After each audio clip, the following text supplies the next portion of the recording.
Okay, hello, everybody. Hello, hello, hello.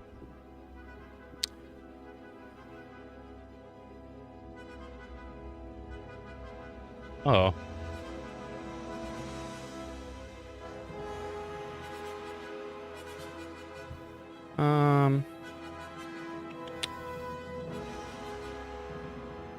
Let me turn this down.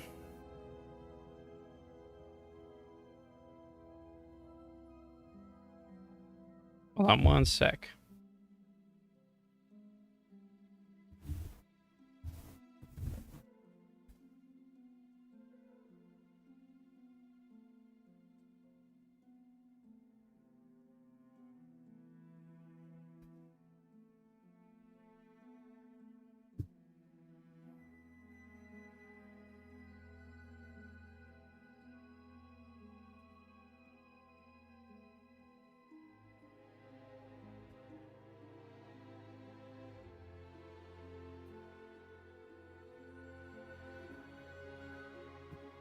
Okay, so probably doesn't sound much better right now, but it'll get hot if I don't turn that on. Anyways, welcome back. I managed to squeeze in one last stream before I move. That's why you see a bunch of boxes and BS behind me. But, yeah, I wanted to squeeze in one last one before I move and go on my vacation and all that fun stuff. So, we're going to be cluttering more of our level today. I got to send out a tweet first.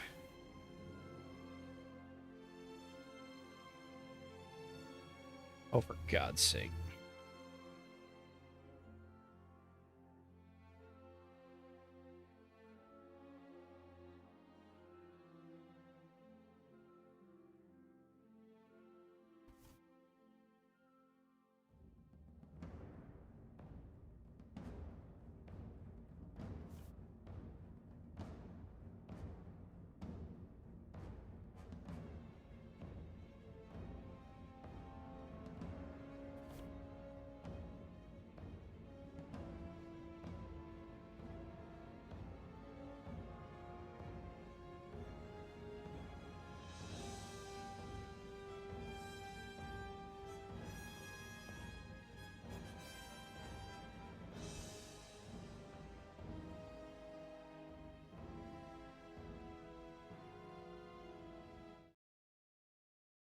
Okay.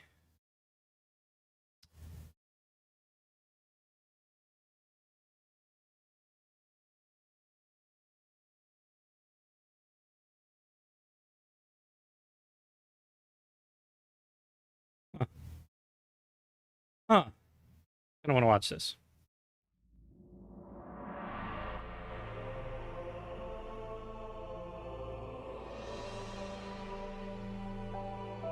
We were going to listen to Mr. Creepypasta again. But,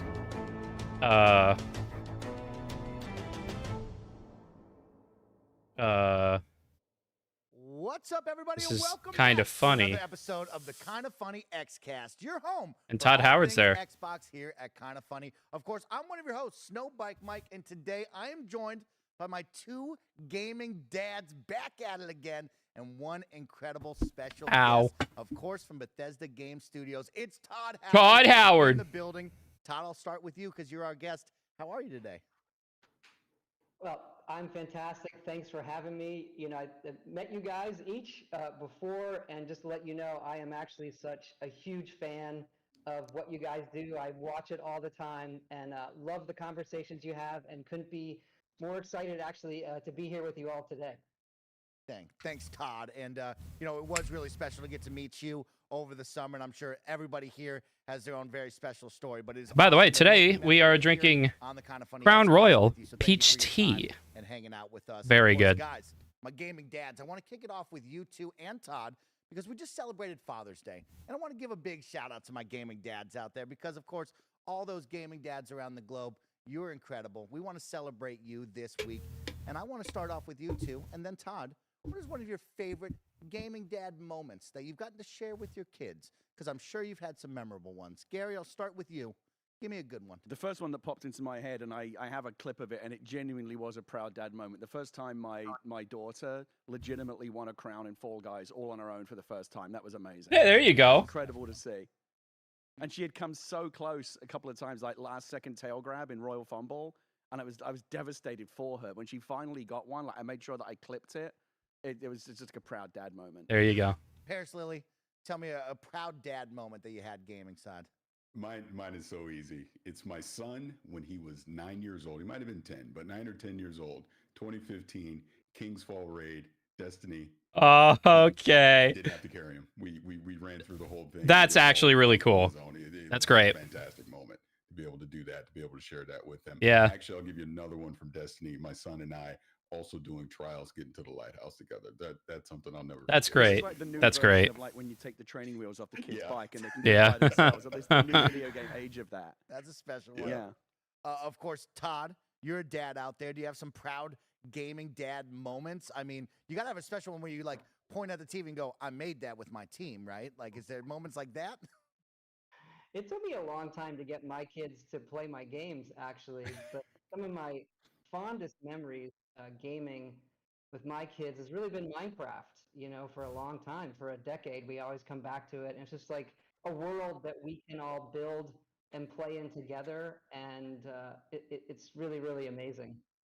That's pretty rad. I love that shared world of Minecraft where you can always go back, leave it for a couple of months, come back whenever you want to, and just keep. My playing kid was yourself. obsessed with Minecraft for a while because every kid goes through that phase, right? Every kid's into Minecraft at one point. That's true. I never really was, so I never connected with her over Minecraft proper. But we've talked a lot on the show before about what a great way to bring families together. Something like Minecraft Dungeons is, right? Because like she was into it because she liked the world, but also it's basically Diablo, right? So that was another proud dad moment for me. The first time we got back from a quest and she's back in town, like, oh, this +5 on these new trousers that I just got, and I'm like, this is video games. Like you're learning. This is the language of video games, and seeing her do that for the first time, like comparing different pieces of gear and what she wanted to put in each armor slot. I was like, she's a gamer now. It was just brilliant. I loved it. I love you guys sharing your proud dad gamer moments. Of course, shout out to all the dads out there that watch and listen to the show. Thank you for your support. And to everybody else out there, I can't wait to share a great interview with you because we get to sit down with Todd Howard himself, talk all things Starfield coming hot off of that Starfield Direct, and so much more about his incredible career in gaming. But before that, I got to remind you that this is the Kind of Funny Xcast. We post each and every Thursday at 6 a.m. West Coast, Best Coast time on YouTube.com/. That's pretty good. Games, RoosterTeeth.com, and of course on podcast services around the globe. Don't forget, you can now support the Kind of Funny team in a brand new way. If you're buying games off the Epic Games Store, if you're buying a new look in Fortnite, Rocket League, or Fall Guys, please use our Epic creator code Kind of Funny at checkout to help support the team. And talking about support, we always love to give a big shout out to those who support us over on Patreon. Don't forget, if you support over on Patreon, you can watch shows live, you can watch them ad-free, you get exclusive content over there. And of course, we'd like to thank those who support us over on the Patreon producer tier for the month of June, like Yep, Casey that Andrew, works. Delaney Twining, and James Hastings. Thank you so much. Perfect. This week, the Kind of Funny Xcast is sponsored by BetterHelp, but I'll tell you about that in just a little bit. Let's jump into it and hang out with Todd Howard himself and have some fun, guys. Todd, I'll kick it off. Congratulations to you and the team on the big reveal, the big direct. Of course, so many years in the making, a very exciting moment. We look forward to just a couple of months from now, we finally get to play Starfield. But I want to talk about just a couple weeks ago because that Starfield Direct left me and many in awe. It was truly an amazing moment and something that when we left that going, man, we really got to go 45 minutes in depth with your team looking at this awesome brand new game. And you guys absolutely crushed it. So It was great. congratulations to you guys. That was really, really cool. But I want to talk about how do you build something like that with a direct? I know your games are so big and there's so much to do, and it's probably easy to talk about that. But how do you refine that into a tight 45 minutes where we are captured, we aren't lingering on something too long, and maybe you cut things out? What is that process like for you and the team? It takes a lot of time. We've been fortunate enough to be able to give a lot of cool demos over the years going back. Fallout 4 was always a highlight for us to do that. we did a decent sized Starfield demo last year at, I'll say, E3, the Xbox showcase. And I think at that time, maybe it was 12, 13 minutes for Starfield at the end. That had been the longest demo that Xbox had shown and got a great response. Going into it this year, we knew, hey, we want to give everybody a really deep dive look at the game and what's the best way to do that. And so we're really fortunate, I think, to have that opportunity to do that kind of following the Xbox showcase with Starfield Direct. And the response really Oh my gosh, my brain. was incredible. Hearing so many people and the feedback, everybody kind of rooting for us and loving what we've shown. You never know, right? We're heads down here in the studio, and it had been a while since we had really come out with that much stuff. You never know how people are going to react. It's a new IP. It's incredibly ambitious. We're taking a lot of risks. So really happy with the response. It's a lot of fuel to us here. I will say the thing that actually makes me most proud of it is by doing it in that format, we could highlight a lot of people on the team that fans don't know or haven't seen before. And look, there are hundreds more that we couldn't show in it, and sort of their passion for the project. They have all put so much into this game, and we just hope people love it as much as we do.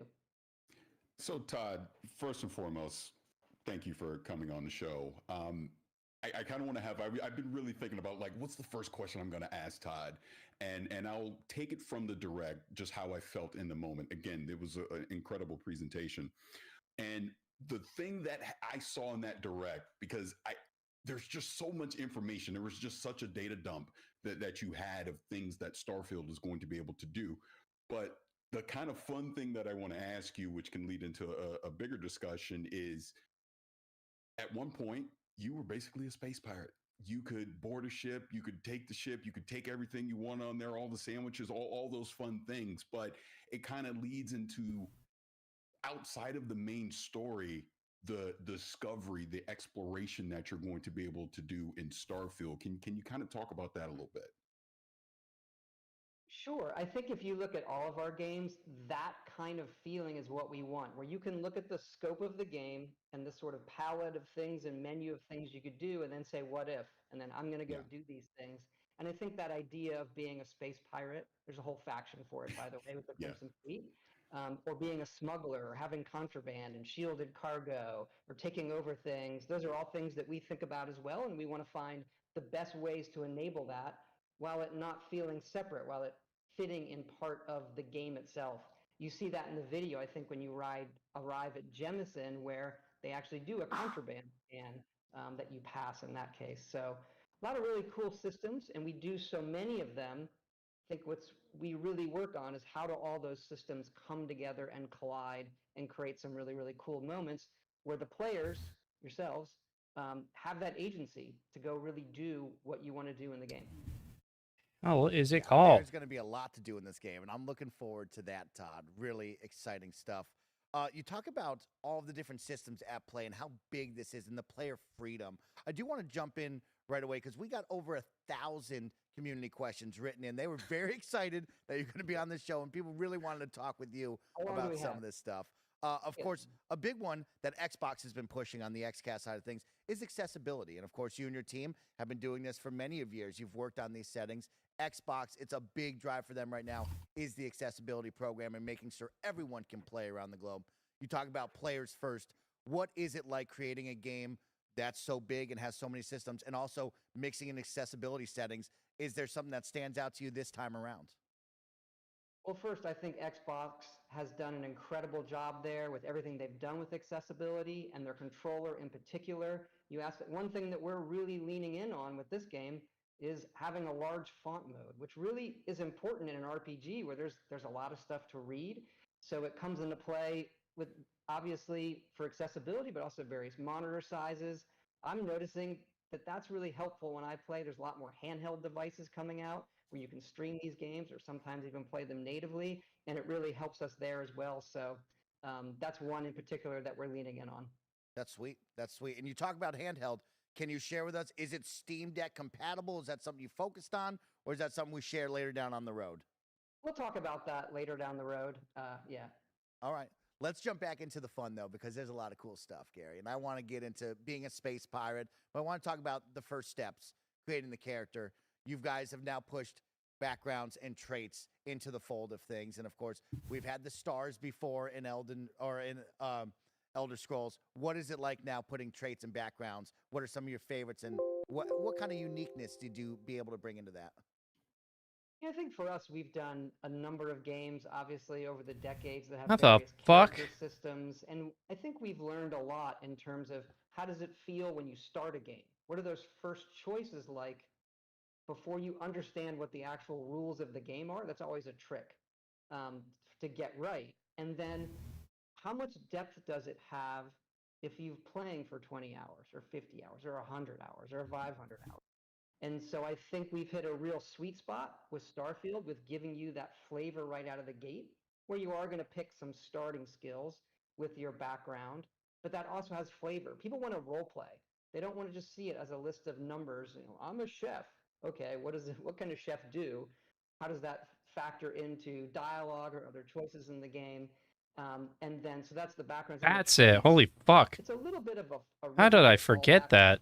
you know, throwback to Bean, that, what's up, man? God, I'm sorry. I was trying to find something, these are optional. They come and with pods, it was they like come my with mind features. totally You blanked on saw what the some of that keyboard with map Direct, was.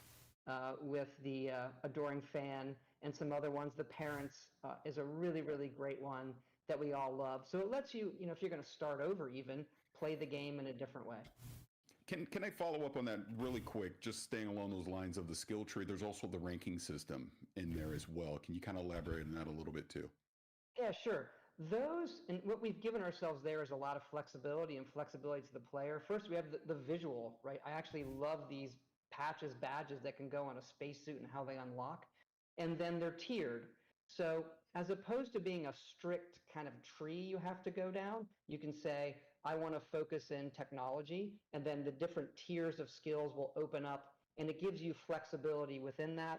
There's 5 of them. But yeah, saw Bean, it's that been a in while. Direct. Sorry, And like, we are finding here, what you I always realize want it's been is like when people are 6 or talking 7 about minutes. the game, I that they're saying, hope you're "Did still you here, did but you if you're guys not, do this?" Or they're comparing then what the characters. hell? I'm And just those kidding. character builds and those But yeah, stories feel very, very unique for each it has person been in a that minute, conversation. hadn't it? I guess I should get Jez Corden's stupid question out of the Oh, way. I said I would yeah, ask it. please. Please So put it Todd, out just so you there. understand the background here, when we tweeted out that you were going to be on the show, Jez Corden, our friend from Windows Central, responded and said, "Oh, will you ask Todd this particular question?" And Paris just flat out just said, "I'm not asking him that." So then he DMs me. I don't know. He thinks I'm an easier mark or whatever. It wasn't his are first Mark, choice, yeah, but maybe yeah. an easier mark. It's actually not that stupid a question because it's a big open world game. Todd, is there any form of space fishing? Is there any kind of fishing activity that you can do? Because in open world games, that is quite common. And in fact, it's maybe not that stupid a question because if you know anything about like exoplanetary, the search for life, scientists will tell you that the best chance of like finding life in the near future is like little alien fishies and squids on the under the ice of Europa. And in fact, recently we just discovered that one of the key chemical building blocks to construct organic life might be present on one of the moons of Saturn. So I put it to you, Todd: fishing or no fishing? Well, it depends on your definition of fishing. So What? is it collecting fish, killing fish, or is it specific to having Is there a some rod kind of moving? rod that I can put into a lake and pull out an alien fish and then sell it or cook it or something? That is one thing we do not have. Okay. Expansion though. Wow. How do you have fucking fishing in Skyrim, but you don't have fishing in freaking Starfield? Okay, that's kind of dumb. There It's you gonna be go. expansion. You never See, know. Jez Corden, I There's gonna told be you. deals. Somebody is gonna mod that in 1,000,000%. See, should I not told have you, asked that question. Jez, this is on you. The Yeah. interview's gone bad now, and it's down to him. I like Well, that. Let me Look, tryI'm and salvage excited to this. say no to things. Yeah, it's hard to But say I'm no. smart. I'm really here to lower expectations on the Yeah, game. yeah, and me also. He's trying to pull it all in, is right. They're a little high. They're a little. Well, let me try and salvage this and turn it in another direction, which I think can lead to an interesting conversation. So, the 1,000+ planets. If there's been any concern that I've heard recently about Starfield, it's been about handcrafted versus procedural. So obviously with 1,000+ planets, a lot of it's going to be procedural. And you even talked in the direct about there will be kind of breadcrumbs along the way with handcrafted things that you'll be able to do as you discover these planets. But my question is, I take it back to something like Mass Effect. I remember when that came out, super excited. You could go to all these different planets, and ultimately there wasn't a lot to do on the vast majority of them. So with Starfield, when we think about these 1,000+ planets, of course, we want to go out and explore the galaxy. We want to see all of these things. But when I get to these procedural planets, is there really going to be things there to do that are worth my time? Other than maybe there's a resource here, there. Is it all just handcrafted, or will there be procedural things that we could discover on these planets as well? I think that's, the million-dollar question as it comes to a game like this. It's a great question, one that we honestly struggled with early in the project. We wanted to do the planets because we like to give you that choice. Where do you Right. want to go? You feel like you would want that choice in a game like this. And so first it was technically, could we pull it off? And, we did technically be able to, draw these planets, make them feel believable on the screen. Now, obviously, it's procedural. Okay, so there's no way we're going to go and handcraft an entire planet. What we do is we handcraft individual locations, and some of those are placed specifically, obviously the main cities and other quest locations. And then we have a suite of them that are generated or placed when you land, depending on that planet. Now, I'll also say for us, we view it as giving you, when you look at a system, here's the menu of things you could do. And like science, and we're pushing it, about 10% of those planets have life on them. Again, we're pushing it to the edge of what do people think, what planets are in that Goldilocks zone versus planets that have resources. Right. Holy fuck, that's way too long. When you land on some of these barren planets, well, that's noble. And again, we will generate certain things for you to find on them. But if you look at a planet, you see the resources, it has things you want. There is, I love the Buzz Aldrin quote, the magnificent desolation. I think there's a certain beauty to landing on those and feeling I'm one of the only people or the only person to ever visit this planet. It's a difficult design thing. If you add too many things, if it's generating too many abandoned bases or towers or things to find, it starts feeling too gamey in some of those locations. So I think we've dialed that in pretty well, depending on the planet that you're on. And so we hope everybody enjoys it for what it is, but it is an exploration different than we've had, where you're landing, you're exploring around that landing spot, and then you're probably going somewhere else. This episode is brought to you by BetterHelp. It's so easy to get caught up in what everyone else needs from you and never take a moment to think about what you need from yourself.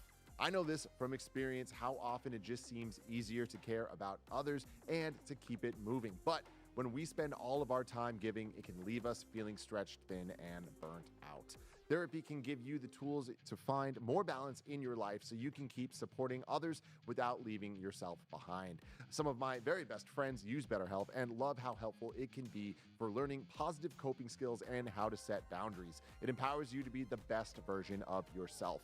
If you're thinking of starting therapy, give BetterHelp a try. It's entirely online, designed to be convenient, flexible, and suited to your schedule. Just fill out a brief questionnaire to get matched with a licensed therapist and switch therapists anytime for no additional charge. Find more balance with BetterHelp. Visit betterhelp.com/kindafunny today to get 10% off your first month. That's BetterHelp, HELP.com/kindafunny. So if I can follow up on that, and I don't mean to dominate the conversation, but I think it's relevant here when we're talking about planets is, again, I've probably watched this direct like 1,000 times at this point. So one thing that I did notice was some planet biome diversity. You seem to highlight one planet where we did see different biomes on that particular planet. Now, I'm not expecting that on every planet, but this is something that you're conscious of, that you're doing in the game. And it leads me to two questions. I'm just thinking the size of some of these planets. Is there really going to be this giant map that we're going to be able to explore across different biomes and find obviously interesting things and resources and creatures? But the other part of this is, and this comes to more to just the diversity of the planets. When I think about gravity, temperature, radiation, things like this, are we going to have to prepare ourselves to actually be able to land on some of these planets and explore them? Or is it just going to be, if I can get to the planet, I can land and do whatever I need to do?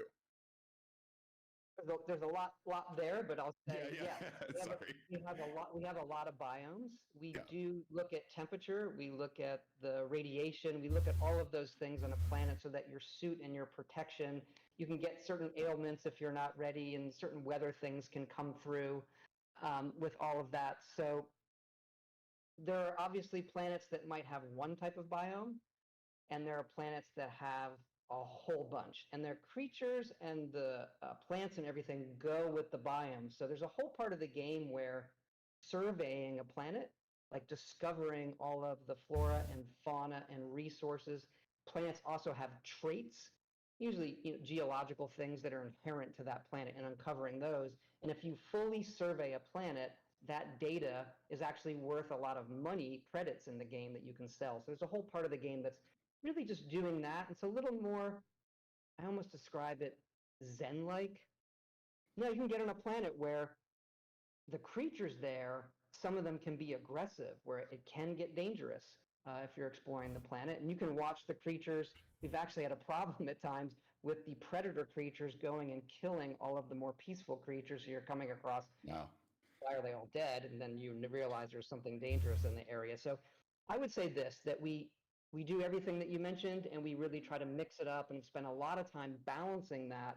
So it is fun minute to minute, but you also know what you're getting into. Todd, I want to talk about the plants and the creatures. I guess I'll start with the creatures really quick. Of course, some iconic Bethesda creatures, the Deathclaw, the dragons in Elder Scrolls. Is there going to be a special creature in this, or will there be so many that there's not just one that we all point to and say, oh, wow, that was the bad one? I mean, there's a few bad, there's one really bad one, there's a few, but you have to play it. Okay, Yeah. I like that. And then one of the You're on the right track. most asked questions was, I already know what it is. Todd, we land on these planets and people are blown away by the size and the scope of things. Is there a land vehicle or an option to maybe mount some of these wildlife creatures to use as a land transportation mode of transport? There is not. We do design it. I think when we've seen this with our other games where we want to design it so it feels good on foot, but we do have the boost pack. You saw some of that in the video, and you have skills for the boost pack. So the boost pack almost acts like this vehicle. It's super fun where you can fly through, and then the low gravity planets are just really, really something special in the game. That's awesome. So if I could pivot this into companions, question about that, as far as companions, crew members, and some of the individual skills that they're going to have in the direct, it was clear that you'll have some crew members, you'll have some that you can station at an outpost, but I'm curious, even with that, will we have the option to just play the game solo without any companions or crew members, or is that going to be a necessity as we're playing through the game? And along those lines, can crew members on their own, through our own decisions, decide, I don't want to do this anymore, and they leave? Okay, a few ones there. First, the companions are awesome. Our team's done a really, really great job with them, and there's a lot of great depth there with the main companions. But we do support where, if you don't want to do that, there's traits that really make you, I want to play by myself. And then there's also skills that go into that give you special perks and bumps if you are solo. Them leaving on their own, they can, depending on the choices you make, they can get angry with you. Yeah. And then the relationship that you have with the companion can change based on the decisions you're making in the game. If I get mad at my companions, Todd, can I space them and take them and make them walk the plank on my spaceship?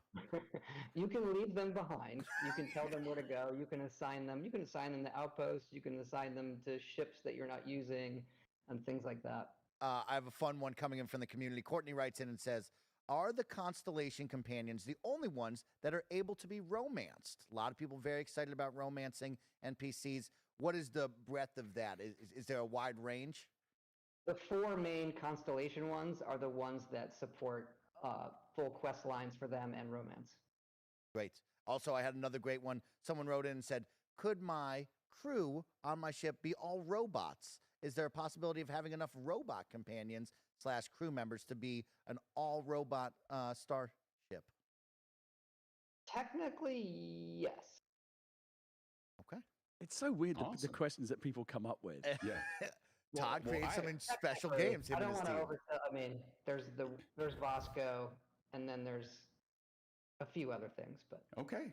not Looking to forward the that. extent of the humans, obviously. Yeah. I think one of the challenges of making a game like this is that when you say, oh, it's a million planets and you can go do anything you want, that people are going to ask sometimes dumb questions like, well, can I go space Well, fishing? Yes. And you realize that for every one thing that you can do in a game like this, there's still going to be 100 other things that you cannot do because we're not there yet. But Well, look, that's what we do in the studio, right? When you're doing a game like this or the games that we have done, we ask all the same questions. right. And it's how do we say yes as much as possible? So actually, they're not like, should you fish? It took us a while. We finally added it to Skyrim, right? So, So there's all of hope. those- all of There those is hope for great space fishing questions. down the I road. think what's great about these kind of games, role-playing games in general, that they're not defined by a certain feature set. Right.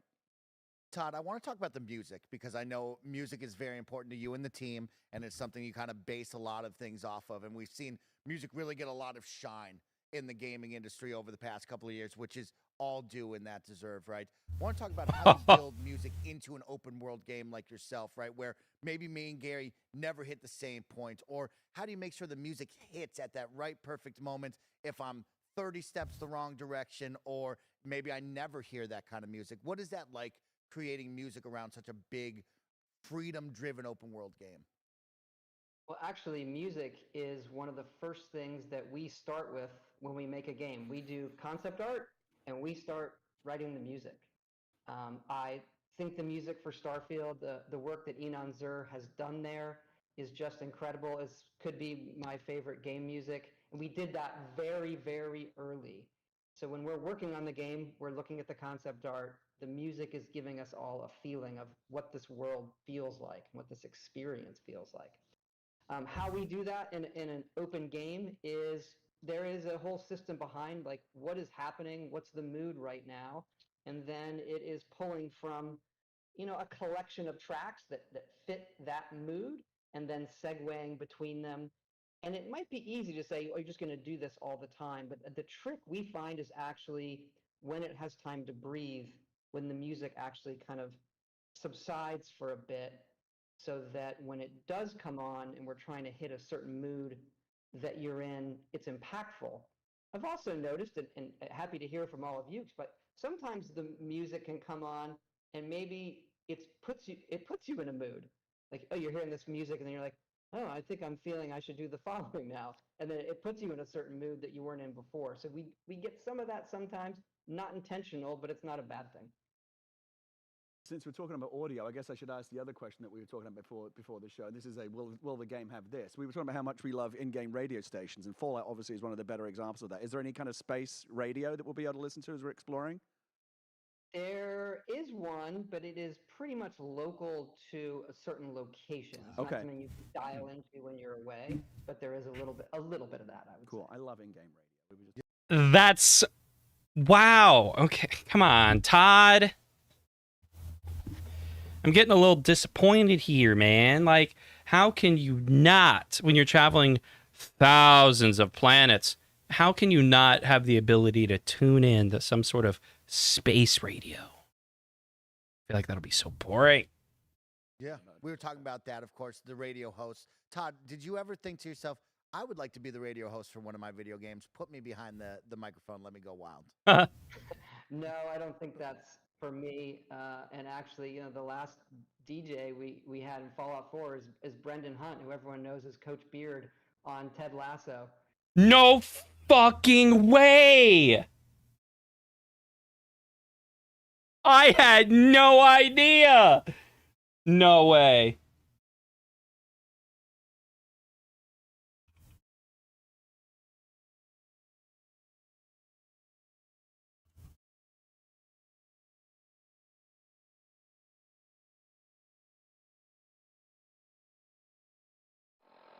Coming to you from the jeweled green.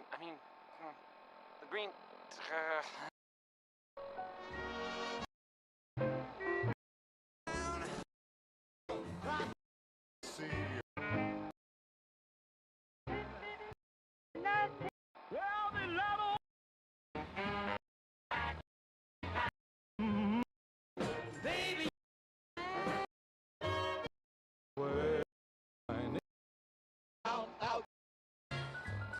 Damn it all.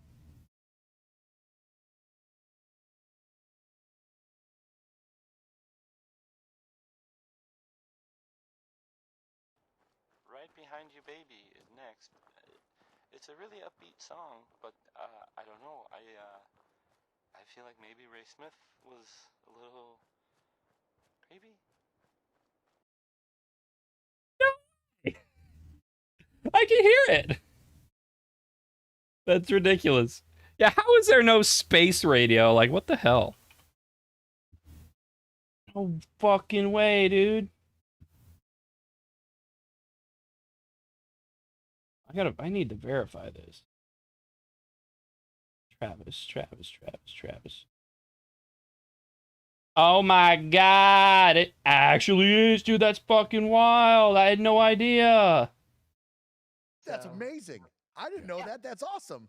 I had no Yeah, idea. he's incredible in the game. Yeah, he's really good. I mean, if you're ever looking to add like a wacky kind of morning zoo trio to the Starfield, That is you so- know, radio universe, There you we know, go. and you know who to call. Thanks, Gary.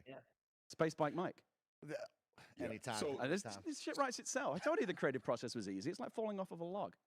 So, Easy. Todd, to get it back onto Starfield directly, but to Todd, one question I had was about shipbuilding, and I'm trying to keep this limited. Also, the ships that you acquire. So obviously, we saw during the direct. I'm gonna have to building make that a on no ships, you let your shadow. Imagination go wild. You mentioned in there that to reach the far reaches of the galaxy, you will have to upgrade your ship. a little bright. along the way, which makes total sense. But me wanting to live out my space pirate fantasy in the game, if I'm acquiring certain ships, whether I purchase them or I quote unquote steal one, are those ships locked in at whatever quote unquote stats that they have at that time, or are they upgradable in ways as well? They're all upgradable. They go through the same.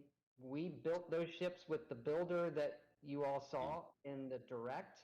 When you steal one, we do make you register it. If you want to modify it or use it in those ways, you have to spend credits to go register it. And that's for us to keep it from the economy kind of spiraling in those ways. You can fly it around, but if you want to mess with it, you register it, and then you go through that whole loop of upgrading it. I will say that that's a very deep system, and one that we expect for late game. It's not like you start the game and then you're going to get right into shipbuilding. It costs a lot of credits. It is, in a good way, a very complicated system, and one that it was more of a longer term thing in the game. You can easily upgrade your ship, like just go in and say, I want to improve these weapons. I want to improve the grav drive or the shields. That's very, very easy to do. But where you go in that mode and you break it apart and you're building, that is a whole mode onto itself that is more of a long term play kind of thing. That actually leads me into, this is more of a fun question, but we saw this in the direct as well. And if you don't want to answer it, I completely understand. But if I'm going to New Atlantis and they scan my ship and I do have contraband, what happens? You'll have to wait and see. All right. Looking forward to that. I feel like that modular shipbuilding stuff is really cool. I can see people getting totally lost in that. And I'm right in thinking, and maybe this was addressed in the direct, I don't know, but like once you build your ship, you're designing kind of the internal layout of the ship that you'll walk around in as well. Is that correct? Yeah, it comes with it. So you have these modules, and they come with the inner parts as well. And then when you click them together, and obviously you saw it, there are different modules for different things. So that gives the ships a really, really unique feel. And I'll say, when we designed the game originally, when you go into sci-fi, we sort of start with what kind of spacesuit do we want? What does that look like? What do the weapons look like? And it took us a long time on ships because there's so many ships in games. And how do we do them where they look cool, but they feel believable, where you can draw the line from where we are today to these kind of ships, while also allowing the player to build them. So that actually, along with the planets, was a big challenge for us, and we all love where it's ended up. That's great. I have kind of a nerdy tech lore question. One of the things I love, because I love the nerdy science stuff, and I'm sure that Bethesda's got its own route into this as well. But like one of the things I loved about Mass Effect was they had really cool explanations for faster than light travel and even faster than light communication. Right, the mass relays would get you around, and the quantum communication would allow instantaneous communication over like the span of light years. I presume that Starfield has its own version of all that tech lore, right? This is how we're able to travel faster than light. This is how we're able to communicate faster than light. Definitely. I mean, we say grav drive here, but it stands for the graviton loop field array, the way the different bands bend space in front of you, and the more it can bend it, and you're actually taking space and you're folding it, you're bringing the space towards you. There's some great papers out there on like warp drives and quantum physics. I was going to say, this is not dissimilar to warp drive, right? Where you contract the space in front of you and expand the space behind you. Technically, like, that's what it is. And we do get into, with the game, gravity and how that affects, people in this universe, how they bend it, how they feel about that, and so forth. So we do a lot of interesting things there. But to your point, Gary, we did spend a lot of time originally. What is the fiction of this new universe that we're building, and how do we get from today to the tech level of this game and have that? It's still a video game, right? So I don't want to like overpromise here or anything, but make that for the reality of this game feel believable. Right.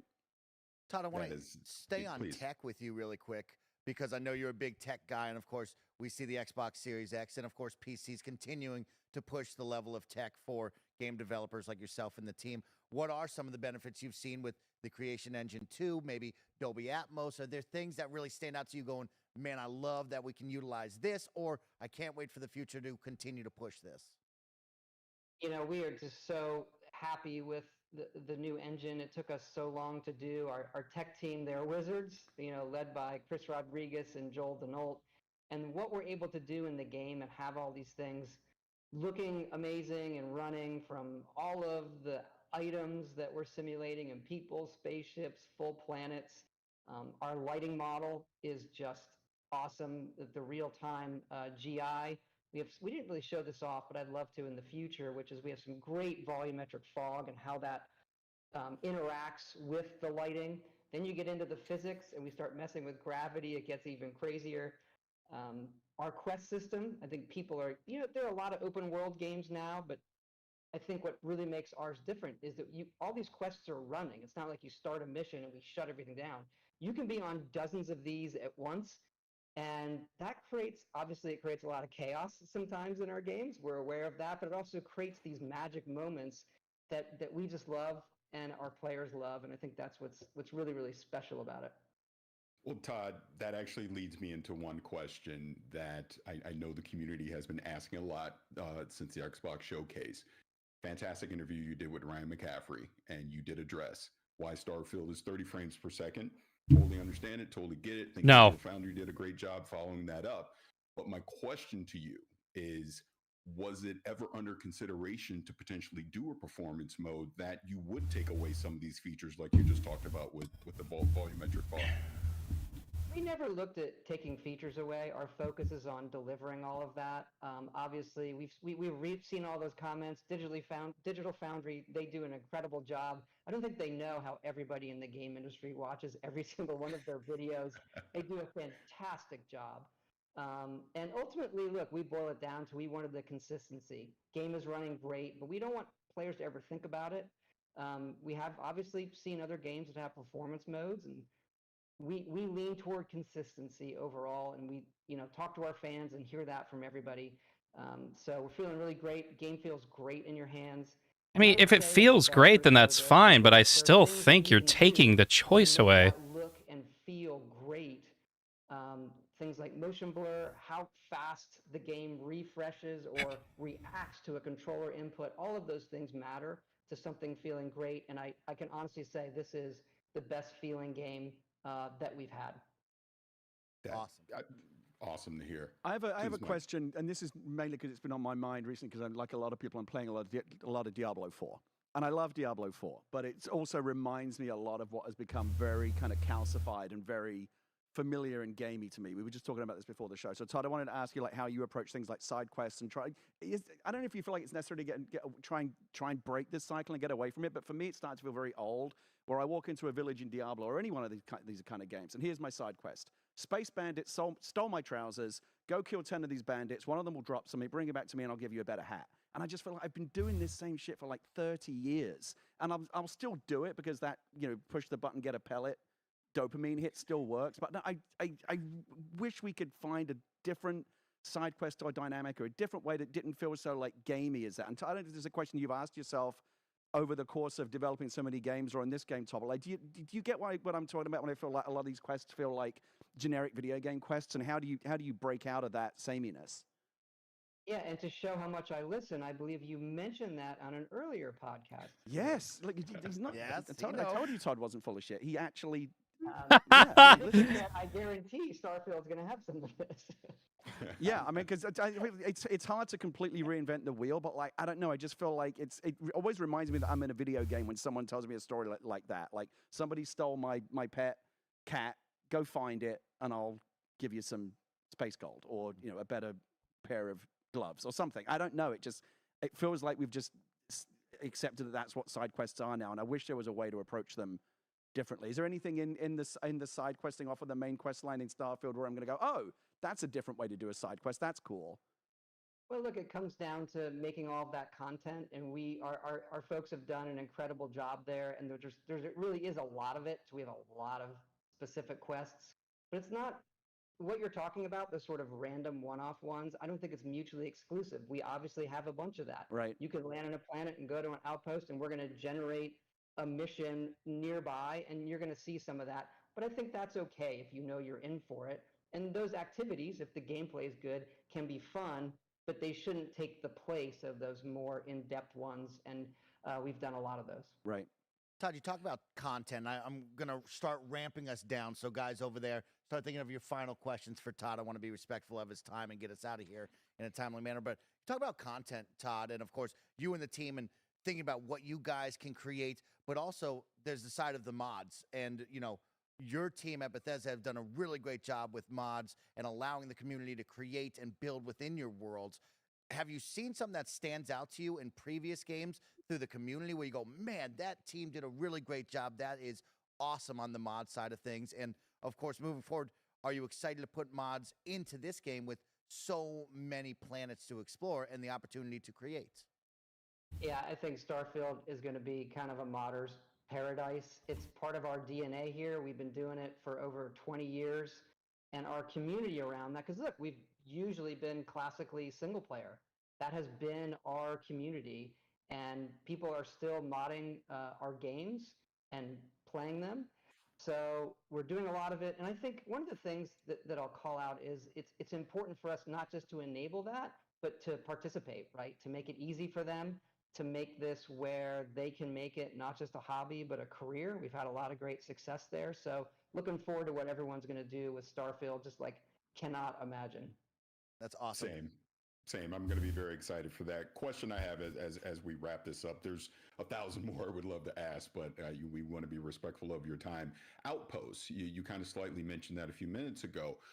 But something I caught again during the rec towards the end was it sounds like there's going to be kind of an advanced feature with some of these outposts where you can actually leverage some of the plants and animals on the particular planet that you're on to generate resources, which then made me think about, well, if I land on a planet, am I limited in the resources that I can use to build an outpost? In other words, is there only so much I can do without is it unlimited what I can do for an outpost is what I'm trying to say. Can I build whatever I want, or do I have to have a certain amount of resources to build whatever design that I'm thinking of at that time? So outposts, kind of like I was talking about with shipbuilding, is a very deep system, and it does involve a lot of resources to really do what you want to do. You can do all of that, so you can land on a planet and start building, but you're going to need to really go crazy. You're going to need to develop your character skills. You're going to have to collect those resources. But there is a ton there, and you can even actually somewhat connect them between planets shuttling cargo between them. So it's a really, really cool system. But I will say again, like shipbuilding, one that has a lot of depth. It's not really meant as like an early player kind of system. It's meant to be one that you're going to play over a long period of time. Well, that brings me on to just a quick follow up on that. So potentially, can Outpost be an economy generator for you as well? Yes, they can. Absolutely, Good. fantastic. Gary, what are final questions for Todd? I always like to ask at least one question from the point of view of like a creator, because I okay. create stuff and I'm always really neurotic about putting it out into the world. Are people going to like it? I just wanted to ask Todd, like as we close in on the final months now, this game, going out into the world and it being a big moment of truth after all these years of development, like where are you emotionally typically at this point, and where are you right now with this one? Like, is there a certain amount of confidence, like we know we've got the goods and it's all going to be great, or is there always that little bit of imposter syndrome, neurosis, like, oh, you never know until it goes out into the world? Like, where are you on that spectrum? But you've been through it, Gary. You have something. We've worked just so hard on it. I'll say again, the team here, many of us have done this for decades together in some cases, and we have put just everything that we think we've learned and maximum effort into this one. And look, we love it, and our fingers are crossed that everybody feels the way that we do about it. And we're just really kind of humbled by everybody's excitement for it, and it's fuel for us, over these last few months to make it, as good as it can be for everybody. Do you feel any additional pressure given, I mean, obviously this is not even within your control, it's just kind of the way that the history of Xbox has worked out, that there's been, the vibes have been off with Xbox for a little bit, like where are the games, or where are the big games, and Starfield has kind of emerged as just wait for Starfield, this is going to be, like, it kind of feels like, like when they redid Star Wars, right? They paid $4 billion, I remember J.J. Abrams said, this movie didn't cost $150 million, it cost $4 billion, because that's what we paid for Star Wars, and this is the kind of thing where, like, if something that big, the stock price of the parent company moves on how these mega tentpole things are received. Do you feel like you're carrying like the weight of like Xbox on your shoulders right now when that's kind of the narrative that seems to be emergent, like Starfield was going to be the standard bearer for Xbox this year? I think I was feeling better before you asked that question. Look, we're focusing on what we can do, like I said, on this game. And I will say Xbox has been just, their support has been incredible on this. I think this one needs a Phil shadow. Matt Booty and the team over there. And obviously we worked with them for a long time, going back 20 years on Morrowind. But being part of Xbox and their support has really, it has allowed us to be this ambitious and take these risks, and fingers crossed. That's great. Paris, one more for you. I see you. Sneaking it in. Two quick yes or no ones for you. Are there black holes in this game? And my dear friend Emily, she would kill me if I did not ask this. Can Vasco wear a hat like Mr. Handy did in Fallout 4? I'm going to pass on the first question. Can Vasco wear a hat? Not currently, but I'm sure that will be an early mod. Yeah, I'm sure it will. Todd, of course, I want to thank you for joining us Thank you, today. There's gonna be black holes. Like, you don't pass on a question like that. Like, it's a yes or no question. You don't pass on it unless it's yes. And you also don't pass on it unless it's somewhat integral to some sort of big main story.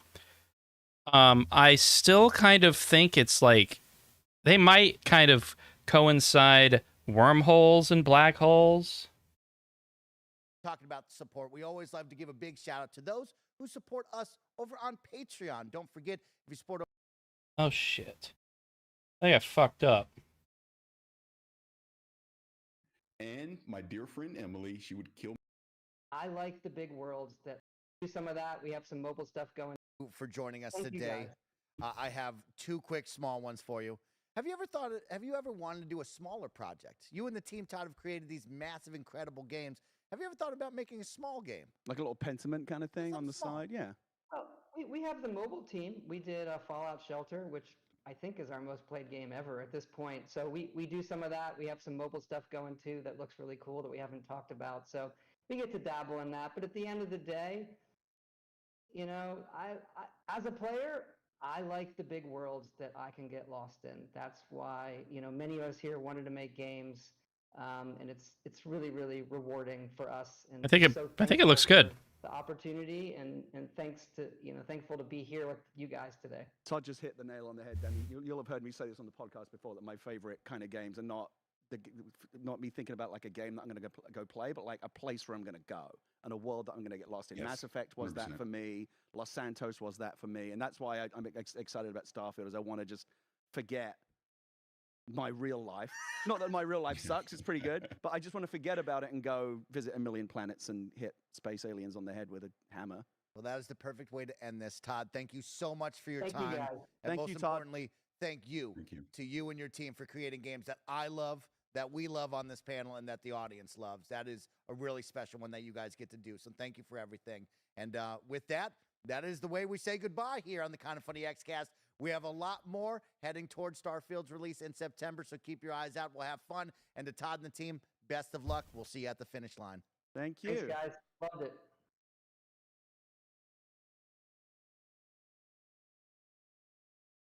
Well, that was pretty good, and that's actually kind of a good point to kind of stop the modding in. I was only gonna do like an hour because first of all, I'm not even really done packing yet, and I do need some time tonight to pack. But I also wanted to switch. I'm not ending the stream, but I do want to switch over to Quake. I am enjoying this level, but what I didn't want to do was kind of get too far into cluttering a level and, well, cluttering a section of the level and have to stop and realize that I'm lost. Like, if I started cluttering this next big cave section, I wouldn't have had enough time to do it all. And since I wouldn't have had enough time to do it all, when I come back on the 10th, I would have been completely lost. I wouldn't have known where I left off. Even if I came back and looked, it would have been tough. So we're going to switch over to Quake, and when we come back on the 10th, we're going to continue cluttering this cave level and then this portion. And I mean, this section's kind of already pretty much done. But yeah, like this section's pretty much done already. But okay. I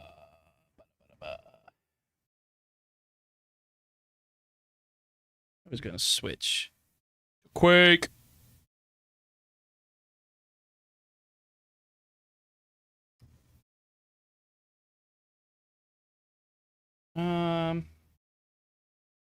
I'm 1080 at 60 frames. Okay, well, I guess we'll give it a try.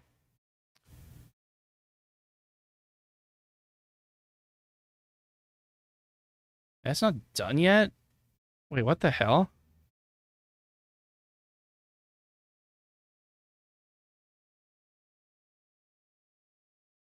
How's that not done? Try again.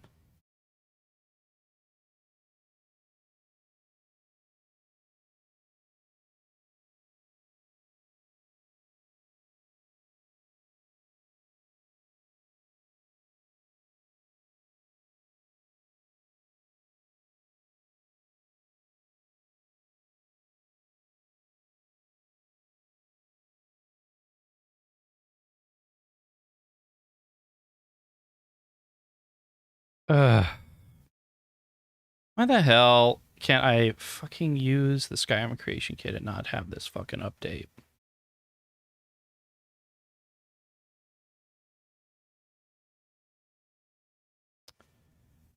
Okay. Well, give me a second.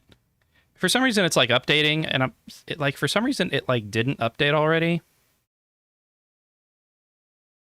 But I'll be right back. Just give me a few minutes to just kind of figure out what's going on with my with like my internet, because it's like being weird.